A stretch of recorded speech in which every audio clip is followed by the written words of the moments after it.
Give you a sense of how large this damage is, take a look at how massive these downed trees are compared to me. There are 3 trees. You can't see the third one, it's down in the back, but of course there's the one through the house. This one that took out a telephone pole right here.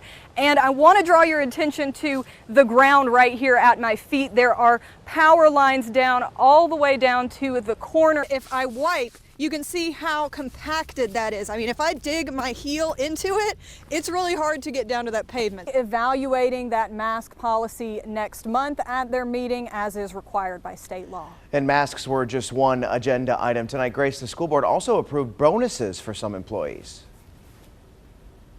Yeah, that's right, Chad. These are actually retention bonuses, and each employee is going to be getting $4,000. Just back here behind my shoulder, you can actually see that overturned truck that the plane hit. All started around 5 a.m. this morning. We understand that U.S. Marshals came to serve warrants. At least one person told me they heard between 6 and 10 gunshots, so definitely a very scary scene from them. Once you get that special to-go cup that you need, you're going to be able to take it out on streets like Elm or Washington, but what you need to look out for is signs like these. Say a student is walking in carrying a backpack or something in their hand, the machine might go off as they're walking in. You see that red light that comes on because of it. The red box tells them what item the machine is worried about, and they'll be able to decide from there whether that item needs to be searched. The last NASCAR lap on this 5/8 of a mile came in 1996, and many thought that it would enter the history books of racing as a legend. The hands-free NC bill would not only make it illegal to hold your phone while driving for calls and texting, it would also outlaw having it on your person by cradling it in your shoulder or putting it in your lap. You also couldn't record videos or post on social media while driving, 2 things that are technically legal right now. Our first responders are going to give you that bottled water. You can see them loading it into cars right now. And I want you to take a look at this. This is one of the cases that is still left. This one is the real account. That one is the imposter. A key sign to look out for is the number of followers. The real account has thousands, and the fake has less than 100. Or a screen one. Deputies let me grab a backpack and join another training. What sets Hondo apart, according to the Forsyth County Sheriff's Office, is his ability to track the smell of a gun while moving. Like when a group of students are walking single file. In this demonstration, one person is carrying a gun concealed in their backpack. Hondo walks right past me, but jumps toward another person. Inside, deputies find a handgun and ammunition. Tonight's focus is on the court, but soon we'll be focusing on the green. Today we got our first look at the facility that could reshape the future of the Triad. Here's a rendering of the electric battery plant Toyota's building at the Greensboro Randolph mega site. We now know the names of 4 Marines killed in a NATO exercise in Norway, and all of them were stationed in our state. A Greensboro man is dead after a Winston-Salem crash that also sent 4 juveniles to the hospital. Officers say 2 cars crashed on Peters Creek Parkway just before 4 p.m. yesterday. Seeing Wicked last night was really awesome. Gotta say, I have had popular stuck in my head. All right. Morning log. It's, you know, been wanting to sing it, and here's my moment. State Wildlife Resources Commission says they're the kind of snake most likely to enter buildings in North Carolina. Oh. Enter buildings. Glad to hear they're non-venomous, but that's not going to matter to me if one comes in here. Yeah, I'm just telling you guys I'm not now. comfortable with the building entering snakes. Yeah. Like, how do we enter buildings? Do they like find the cracks in the walls? Or I don't want to something? think about it. If I think about it too hard, it's going to be a problem. Is this going to bring the winter temperatures back? It is December after all. Say hello to Molly. She is a 5-year-old, 50-pound female pit bull mix. Just look at her, all her little ears, so cute. Our friends at Guilford County Animal Services say she is as sweet as she is unusual, with her 1 brown eye and 1 blue eye. They say she would do best as an only dog. Since coming to the shelter, Molly has really opened up.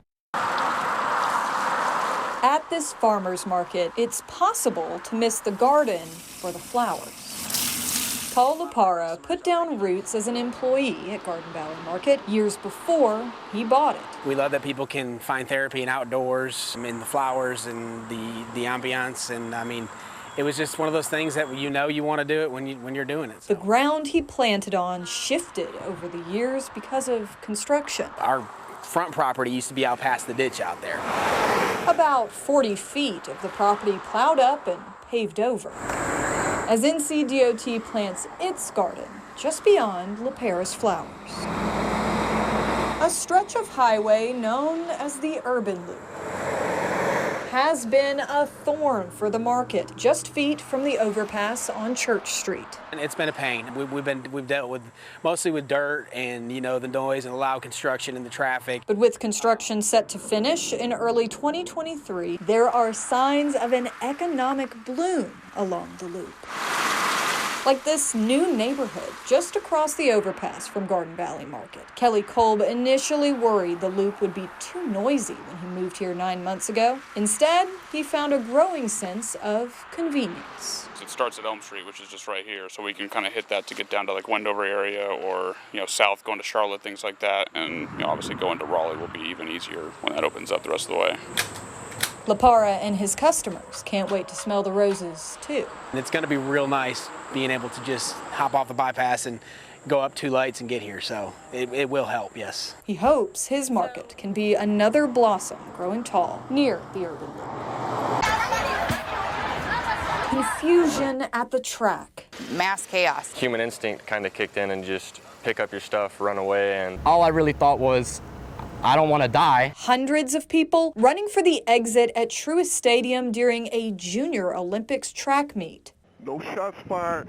It started out to look like a fight broke out at the souvenir tent, and it radiated out from there. That fight rippling all over the stadium. Erica Tuttle was nearby. There was a couple loud noises, but I don't know that it was a gun.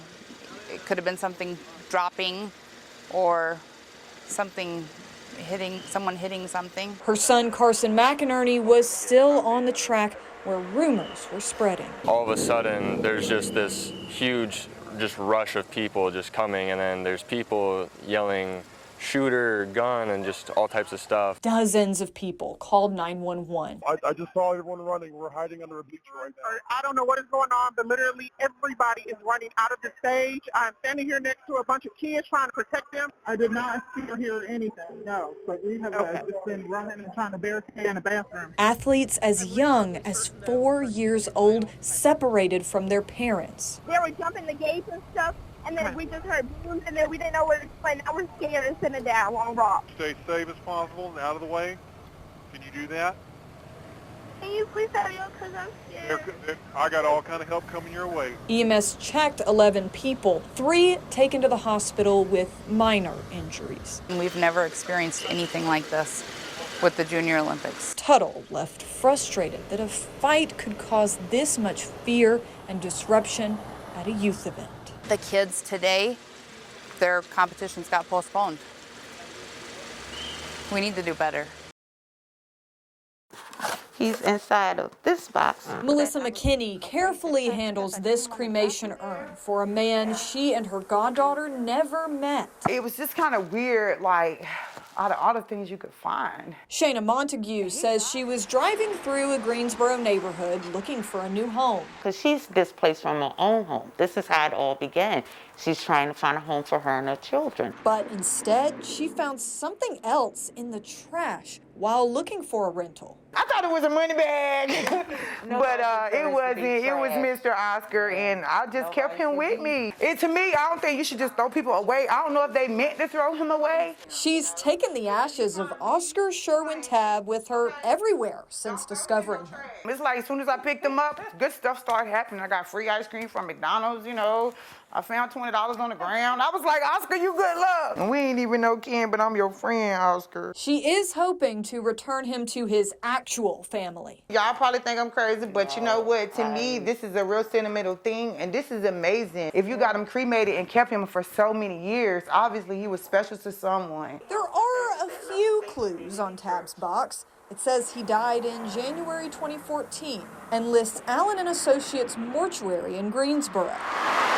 I spoke to someone from the mortuary who told me records going back even a couple of years can be hard to find. An online obituary lists a Greensboro man by the same name and says a service was held at Love and Faith Christian Fellowship Church. The church told us they have no record of that funeral.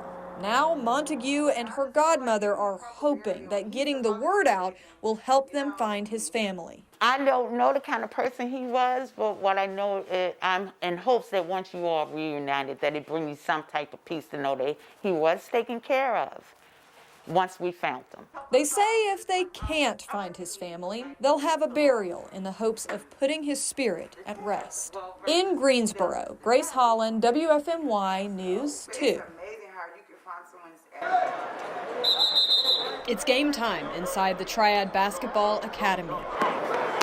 Friends and families watching their littlest players making baskets. Kids just come here and they train just to get better, and we also provide mentorship for the kids. But as players change into their jerseys and they head onto the court, one teammate's name is not called, even as his family sits courtside. He was a part of Triad Basketball Academy. He was here every Friday. Quadji Heath coaches many kids here, but he says one 4-year-old stood out. I wasn't actually his coach. I don't know how the connection came, but it's like when he saw me, my leg was the first leg that he grabbed on every time we came in contact. He says Nasir Fagan was a kind little boy with a bright future. He died in July when he accidentally shot himself with an unattended gun. High Point police say the boy found the gun under a couch cushion while visiting someone else's home and while his mother was in the other room. When I heard of the death, it killed my soul. I hope the Fagan family can get through it.